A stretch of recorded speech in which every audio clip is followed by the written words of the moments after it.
بسم اللہ الرحمن الرحیم۔ آج کی اس ویڈیو کے اندر ہم بات کریں گے کہ غزہ اور فلسطین کے اندر لوگوں کو کن کن مشکلات کا سامنا کرنا پڑ رہا ہے، اور ساتھ میں کون سے ممالک ایسے ہیں جو اسرائیل کو اسلحہ فراہم کرتے ہیں۔ تو اس ظالمانہ حقیقت کا انکشاف ایک فوجی عہدیداران نے کیا ہے، جس نے بتایا کہ ہمیں حکم ملا تھا کہ غزہ کو ادھیڑ کے رکھ دیا جائے۔ اس فوجی افسر کا کہنا تھا کہ جنگ کے ختم ہونے کے بعد جب ہم نے پلٹ کر 22ویں روز پہلے والے غزہ کے ساتھ موازنہ کیا تو ہمیں یقین ہو گیا کہ ہم خاطر خواہ حد تک اپنے مقاصد میں کامیاب ہو گئے ہیں۔ 22 روز طاقت کا مظاہرہ دیکھنے میں بھی آ رہا تھا، کوئی قابل ذکر عمارت نہیں بچی تھی، اگر بچی بھی تھی تو ایک مخدوش حالت میں کہ اسے استعمال کرنا کجا، اس کو پہچاننا بھی بہت مشکل تھا۔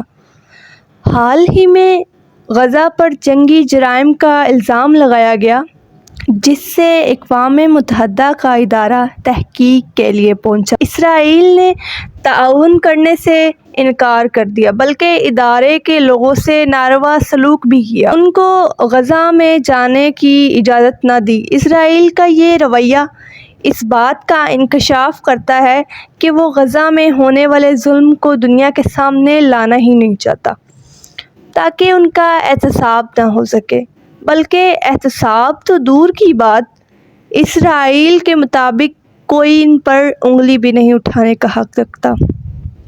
ایمنسٹی انٹرنیشنل، جو کہ انٹرنیشنل طور پر لوگوں کی مدد کرنے کے لیے اور ہیومن رائٹس کے لیے سٹینڈ کرتا ہے، وہ بھی اسرائیل کو غزہ میں تباہی کا ذمہ دار ٹھہراتا ہے۔ ایمنسٹی انٹرنیشنل نے کہا کہ اسرائیل نے غزہ میں تباہی مچا دی، ایک زبردست تباہی مچا دی ہے۔ اس نے حماس کے کنٹرول والے علاقوں پر فوجی جارحیت کے دوران اکثر کارروائیوں میں فلسطینی شہریوں کو نشانہ بنایا، جبکہ اسرائیلی دعووں کا کوئی ثبوت نہیں ملا کہ حماس نے اسرائیلی عوام کا انسانی ڈھال کے طور پر استعمال کیا۔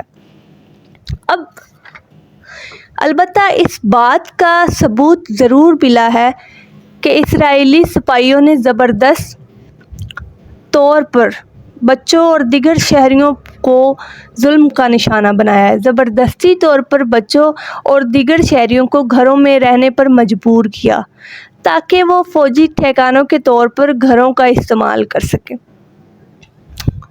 رپورٹ کے مطابق اسرائیل کی جانب سے غزہ پر حملوں میں بڑی آبادی پر فاسفورس بموں کا استعمال کیا گیا اور اسرائیلی سپاہیوں نے فلسطینی عوام کے لیے انسانی امداد اور طبی امداد بھی نہ پہنچنے دی۔ اسرائیل کے مظالم ایک حد کراس کر گئے تھے، جس کے مطابق اسرائیل کے تمام مظالم جنگی قوانین کی خلاف ورزی میں آتے ہیں۔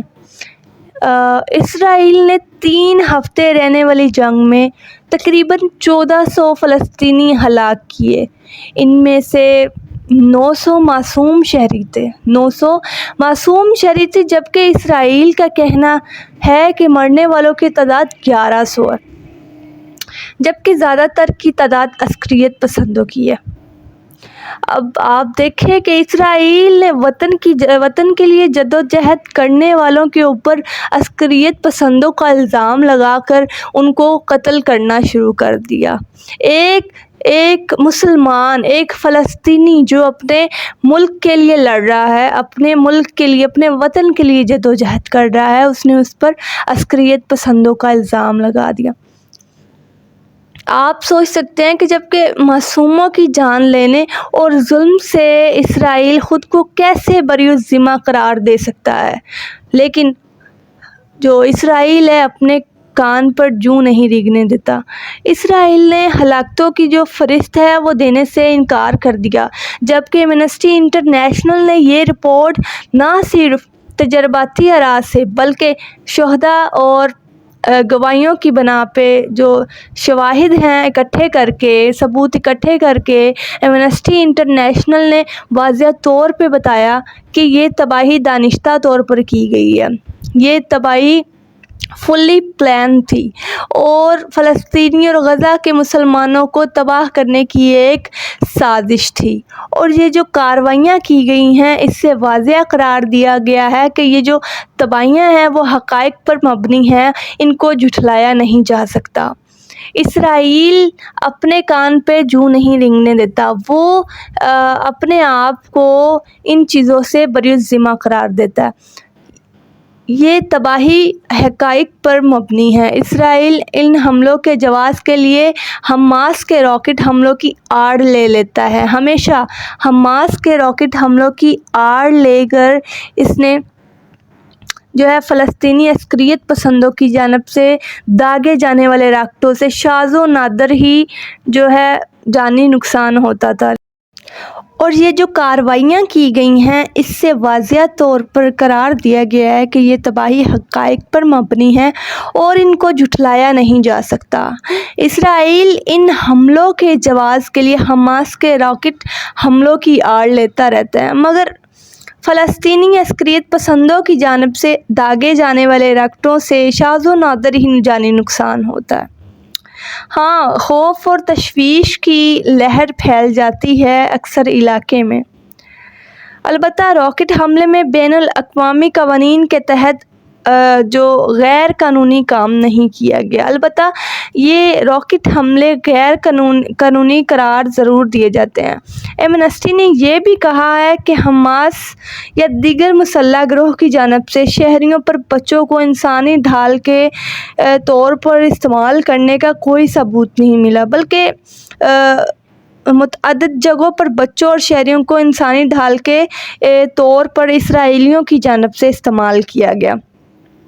یہ ایک کہاوت ہے کہ تخریب لمحوں کا کام ہے مگر تعمیر کے لیے لمبا وقت درکار ہوتا ہے۔ برسوں کے تباہ شہر کو جس طرح سے تباہی سے دوچار کیا گیا ہے، ابھی یہ آباد بھی برسوں کے بعد ہی ہوگا، چونکہ وہاں پر تباہی ایک بڑے درجے پر کی گئی ہے اور اس کی تعمیر نو کے لیے بھی بہت لاگت آئے گی۔